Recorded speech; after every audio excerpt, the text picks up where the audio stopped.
तो दोस्तों अभी तक हम लोगों ने बहुत कुछ एडवांस सीख लिया है, जैसे पॉइंटर्स, रिकर्शन, बहुत कुछ सीख लिया है। और आज इस पॉइंटर का और भी एडवांस वर्जन सीखेंगे।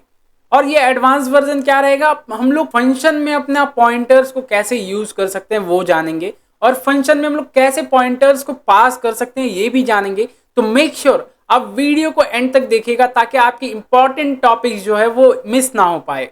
तो चलिए बिना किसी देरी के मैं सद्दाम आपका स्वागत करता हूं सद्दाम टेक चैनल में। तो मैं कंप्यूटर स्क्रीन पे आ गया हूं, अब देखते जाइए हम लोग करेंगे क्या। तो पहले मैं विजुअल स्टूडियो कोड ओपन कर लेता हूं ताकि हम लोगों को कोडिंग जो करना है वो विजुअल स्टूडियो कोड में ही करना है, राइट।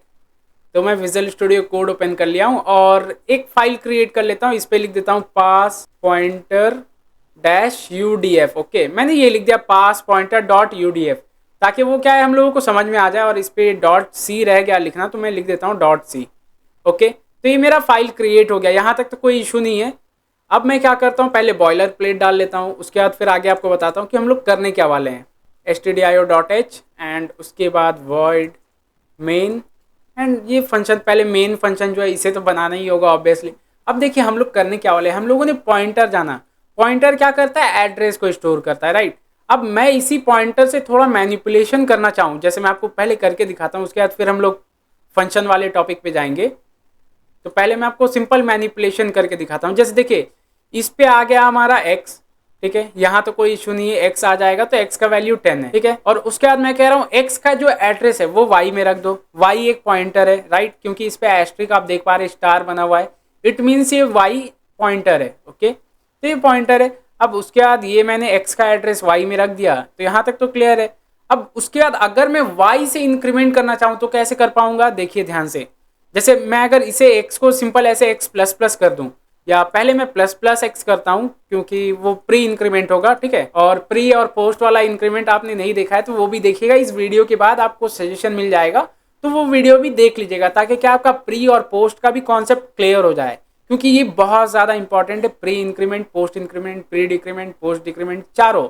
ओके, तो चलिए मैं पहले एक बार ऐसे रन करके दिखाता हूँ कि हमारे पास आउटपुट क्या आएगा। एक बार मैं रन कर लेता हूँ। जैसे ही मैंने रन किया ये इंक्रीमेंट करके दिखा दिया 11। ओके, तो ये तो क्या कर रहा है, x का इंक्रीमेंट कर रहा है, राइट।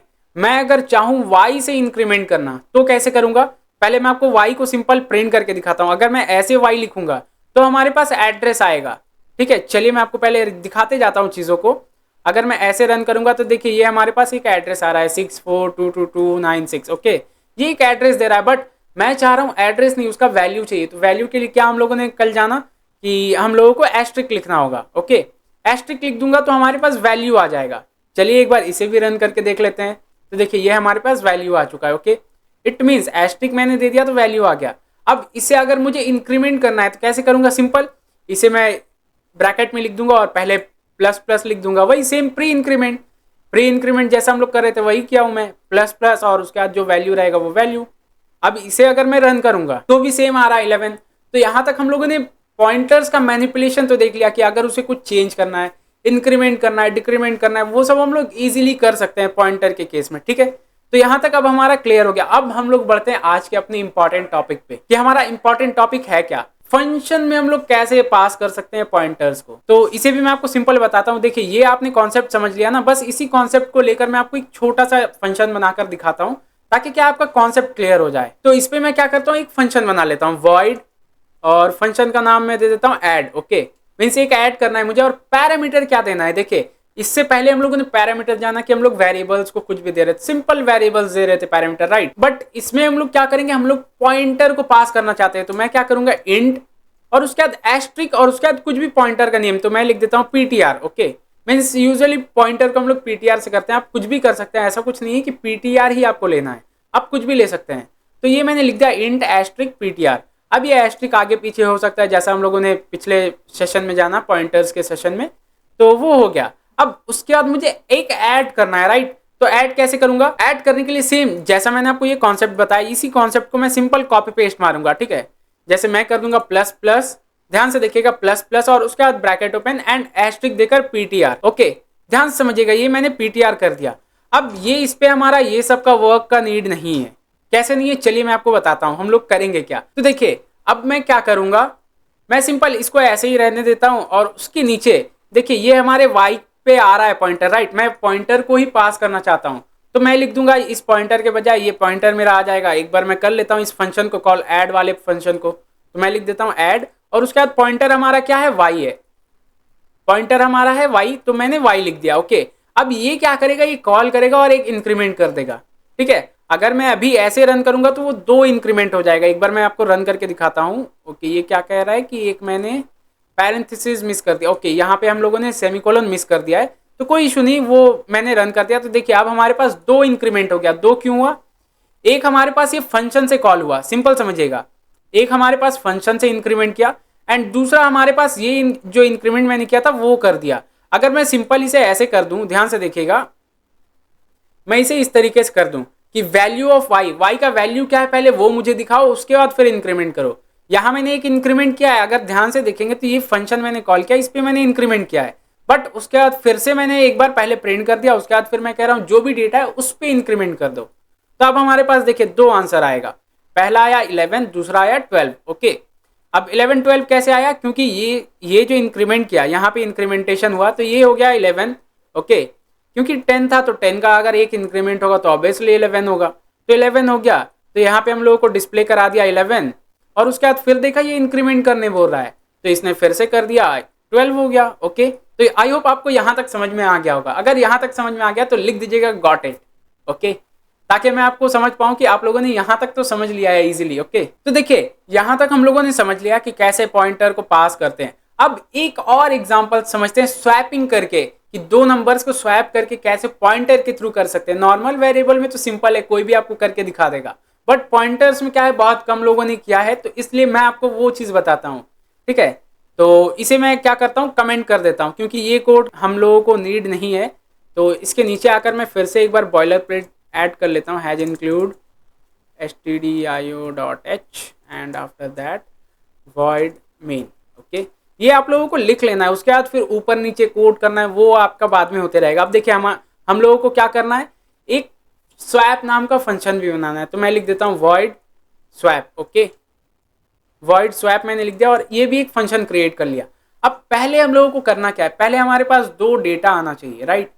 2 डेटा क्या हो सकता है, इंटीजर में होगा तभी तो हम लोग स्वैप करेंगे। नंबर मैं कह रहा हूँ स्वैप 2 नंबर्स, तो ऑब्वियसली इंटीजर में होगा। तो मैं 2 वेरिएबल ले लेता हूँ, इंट a इक्वल टू कुछ भी ले लेता हूँ मैं, int a equal to 4 and b equal to 50। Okay, ये मैंने डेटा दे दिया, int a equal to 4, b equal to 50। अब यहां तक तो ठीक है, हम लोगों ने 2 डेटा दे दिया, बट अभी हम लोगों ने क्या जाना कि हम लोगों को पास करना है पॉइंटर को। ओके, पॉइंटर लेकर हम लोगों को काम करना है। तो मैं क्या करता हूँ, ये स्वैप नाम में कुछ डेटा ऐड कर लेता हूँ, पैरामीटर्स को। तो मैं लिख देता हूँ इंट एस्ट्रिक ptr, या ptr नहीं, मैं लिख देता हूँ num1। Okay, comma int asterisk num2। Okay, means 2 मैंने पॉइंटर पास कर दिया, num1 नाम का और num2 नाम का, ताकि हम लोग इसी के थ्रू ऑपरेशंस को कर पाए। ठीक है, अब देखिए इसके लिए होता क्या है ना, पहले आपको सिंपल थोड़ा सा लॉजिक समझना होगा। अगर आपको दोनों का स्वैपिंग करना है, इधर इसका डेटा उसमें, उसका डेटा इसमें, तो इसके लिए आपको एक वेरिएबल लेना पड़ेगा। ठीक है, उस वेरिएबल पे आप पहले एक 1 वाला डेटा रख दिए, सिंपल समझिएगा, 1 वाला डेटा आप उस टेम्प्रोरी वेरिएबल पे रख दिए। तो अब 1 देखिए, 1 को आप रिमूव भी कर देंगे तो कोई इशू नहीं आएगा, राइट। तो 1 वाला डेटा आपने टेम्प्रोरी पे रख दिया, टेम्प्रोरी पे 1 स्टोर हो गया, 1 का जो भी डेटा है वो स्टोर हो गया, सिंपल समझिएगा, 1 का डेटा स्टोर हो गया। अब 2 वाला डेटा को मैंने 1 पे रख दिया। ठीक है, 2 वाला डेटा 1 पे आ गया, और 1 वाला डेटा कहाँ पे, टेम्प्रोरी पे, तो मैं टेम्प्रोरी वाले डेटा को 2 पे कर दूंगा, स्वैप हो गया, राइट। तो चलिए इसी कॉन्सेप्ट को मैं इस पे इंप्लीमेंट कर लेता हूं। मैं क्या करता हूं, इन टेम्प। ओके, एक टेम्प नाम का मैंने वेरिएबल बनाया। अब मैं करना क्या चाहता हूं, मैं करना चाहता हूं ये टेम्प के अंदर इसका num1 का डेटा आ जाए। ओके, तो मैं लिख देता हूं टेम्प इक्वल टू, ध्यान से समझिएगा, टेम्प इक्वल टू, और उसके बाद नम का डेटा चाहिए तो मैं लिख दूंगा एस्ट्रिक ऑफ। ठीक है, क्योंकि वैल्यू हम लोगों को मिलता है एस्ट्रिक से, राइट, तो मैं लिख देता हूं num1। ओके, मीन्स ये जो num1 का डेटा है ये हमारे पास टेम्प में आ जाएगा। तो यहां तक तो क्लियर है, ठीक है, आ जाएगा। अब उसके बाद मुझे num2 का डेटा को, मीन्स num1 अब मेरा ब्लैंक हो गया, तो मैं क्या चाहूंगा, num2 का डेटा num1 पे आ जाए, तो मैं लिखूंगा asterisk of num1 equal to, मैं क्या चाहता हूं, num2 का डेटा, राइट, तो मैं लिख दूंगा num2। तो यहां तक भी क्लियर है, जैसा मैंने आपको समझाया कि पहले टेम्प्रोरी पे चला जाएगा num1 का डेटा, तो वो चला गया, उसके बाद num2 का डेटा num1 पे आ गया। अब देखिए num2 क्लियर है, तो num2 का क्या करूंगा, मैं टेम्प को वापस लेकर आ जाऊंगा num2 पे, हो जाएगा। तो मैं लिख देता हूँ नम, मुझे एस्ट्रिक लिखना है, asterisk num2, okay. num2 equal to, मैं क्या करूंगा, टेम्प लिख दूंगा ताकि टेम्प में जो भी डेटा है वो num2 में स्टोर हो जाए। तो आई होप आपको यहाँ तक समझ में आ गया होगा। अब ये हम लोगों ने फंक्शन तो बेसिक सा क्रिएट कर लिया, ठीक है। अब मैं क्या करता हूँ, नीचे आकर उस फंक्शन को कॉल कर लेता हूँ। ये जो स्वैप है इसे मैं कॉल कर लेता हूँ। कॉल कैसे, सिंपल उस नाम को कॉल कर लूंगा, हो गया। अब पैरामीटर्स देना है मुझे ए और बी, तो मैं लिख देता हूँ एड्रेस ऑफ, क्योंकि हम लोग पॉइंटर पास कर रहे हैं राइट, तो मुझे एड्रेस में लिखना होगा address of A and address of B. तो ये पॉइंटर पास हो गया। अब मैं इसे प्रिंट करना चाहूँ, डिस्प्ले कराना चाहूँ, तो मैं सिंपल लिख दूंगा प्रिंट एफ, मैं लिख देता हूँ प्रिंट एफ, और प्रिंट एफ लिखने के बाद %d, ओके, एंड कॉमा देकर अब कौन सा डेटा मुझे डिस्प्ले कराना है, ए को डिस्प्ले कराना, राइट। तो मैं लिख देता हूँ ए, मैंने लिख दिया ए, एंड उसी तरीके से एक और आ जाएगा, बी लिख दूंगा उस पर, ओके। और इसे मैं क्या करता हूँ, न्यू लाइन कर देता हूँ ताकि हम लोगों को बार बार इशू क्रिएट ना करे, सिस्टमेटिक वे में थोड़ा प्रॉपर दिखे, ताकि हम लोगों को चीज़ें समझ में आए। देखिए मैंने ए में डेटा क्या लिया है 4, बी में लिया है 50, ओके। और उसके बाद मैं क्या कर रहा हूँ, ए को प्रिंट कर रहा हूँ, बी को प्रिंट कर रहा हूँ, बट उसके बीच में मैंने स्वैपिंग का फंक्शन को रन किया है। जो यहाँ पे स्वैप हो रहा है, ध्यान से अगर देखिए तो ध्यान से देखिए, इस पे क्या हो रहा है, ये स्वैपिंग हो रहा है, ओके। तो ये स्वैप करके हम लोगों को डेटा ए का डेटा बी में, बी का डेटा ए में, ऐसा स्वैप कर देगा। तो चलिए इसे एक बार रन करके देख लेते हैं कि क्या आउटपुट आ रहा है हमारे पास। तो मैंने रन किया, एज यू कैन सी, देखिए हमारे पास पहले आ गया 50, उसके बाद आया बी। अब मतलब मैंने ए तो प्रिंट किया, ए पहले प्रिंट किया हूँ, राइट।